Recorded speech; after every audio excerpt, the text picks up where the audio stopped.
Alrighty, we're hearing that Nigel Hayes Davis, right? Nigel Hayes Davis, legend, Fenerbahce, heading to the Phoenix Suns. Yes, the report is that, let me read it right here. Tonight, Fenerbahce, Nigel Hayes Davis, the 2025 Euro League champion, according to Shams Charania, and Finals MVP, as well as Turkish Cup champion, has signed a fully guaranteed one-year contract with the Phoenix Suns. The two-time EuroLeague first-teamer returns to the NBA.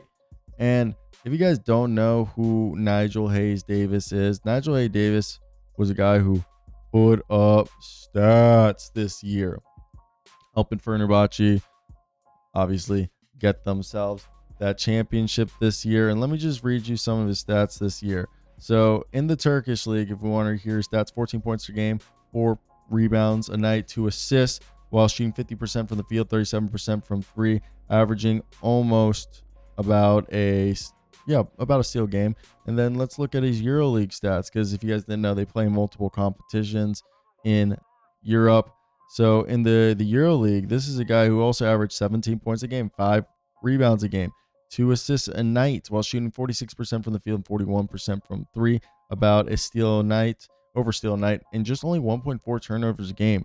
If you guys are wondering what position he's going to play, he's going to be kind of like a small forward, power forward, as he has these huge, massive arms. And great addition right here. Somebody that we thought the Boston Celtics were going to sign, but I bet you Phoenix caught wind of that. And a lot of the reason why we're seeing guys like Gershon Yabusele last year, this year it being Nigel Hayes Davis, is these guys actually are still under their, first 3 years of service. So their minimum contracts are more than what they'd be making in Europe, or equivalent to what they'd be making in Europe, and their minimum contracts for an NBA team. So financial risk is very minimal. And if it doesn't work out, everybody could say, okay, I'm going to go back to Europe.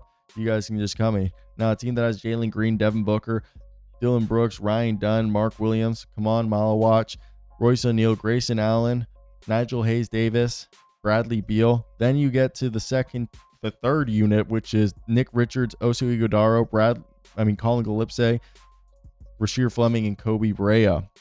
That's a pretty good 15-man roster. To think about where they were basically a week ago is pretty remarkable to think, and I really like it. I really think this was a deal that, for a team like themselves, the Suns put themselves in a great position to sign a guy like Nigel Hayes Davis, one of the best players in Europe, to be a part of their franchise in a situation where they needed to find guys who were basically scrubbing the cupboard bare, and that's what they did here.